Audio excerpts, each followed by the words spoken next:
1648 में किला मुबारक यानी लाल किले का उद्घाटन हुआ। 9 सालों की मेहनत, कारीगरी और इंतजार का हासिल था ये किला।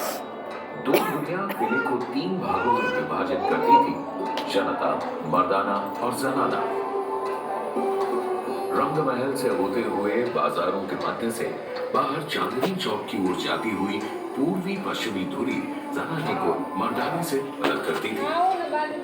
उत्तरी दक्षिणी धुरी और पूर्वी पश्चिमी धुरी दीवान आम में एक दूसरे को परस्पर विभाजित करती थी। उत्तरी दक्षिणी धुरी शाही भवनों को सार्वजनिक स्थानों से अलग भी करती थी। कहा जाता है कि किले में शाही घराने के लिए कई बाजार थे। इनमें से सबसे आलीशान था छत्ता बाजार।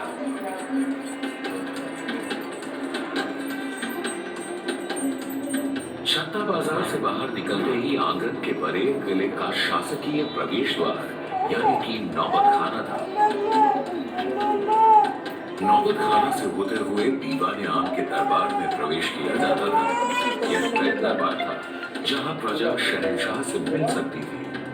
शासकीय समारोह और त्योहार भी यहाँ मनाए जाते थे। दीवान आम से आगे किले के सभी हिस्सों में शाही परिवार के अलावा किसी का भी प्रवेश वर्जित था। बाग, प्रशासनिक भवन, निवास और मनोरंजन के कक्ष, इन सब में शाही घराने के ही लोग जा सकते थे। दीवान आम के ठीक पीछे रंग महल था। यहाँ शहंशाह और शाही परिवार नृत्य और संगीत की महफिलों का आनंद लेते थे।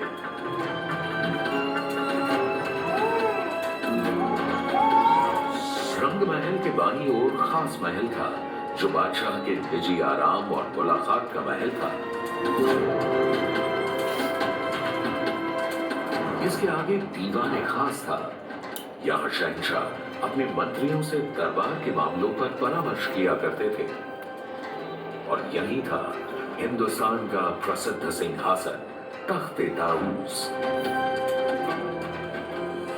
सिंहासन के छत्र पर 2 मोर पक्षियों के बीच जड़ा था दुनिया का सबसे नायाब हीरा और तख्त-ए-ताऊस की शान कोहिनूर।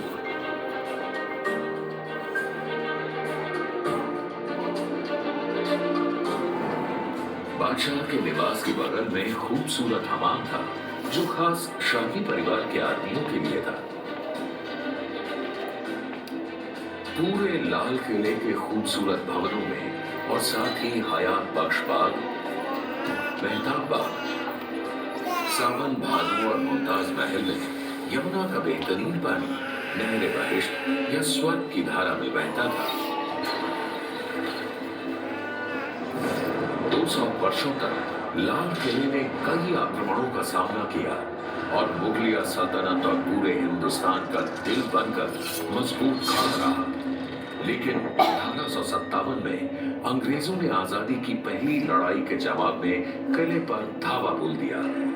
किले की लगभग 80% इमारतों को नष्ट कर दिया गया और उनकी जगह ले ली अंग्रेजों की बैरकों ने।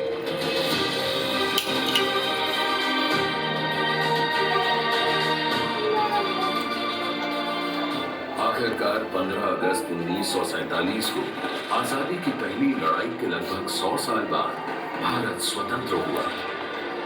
इस ऐतिहासिक अवसर पर लाल किले की प्राचीर से देश के प्रधानमंत्री ने पहली बार भारतीय तिरंगा फहराया। तब से आज तक हमारे देश की एकता का प्रतीक बनकर यह लाल किला गर्व से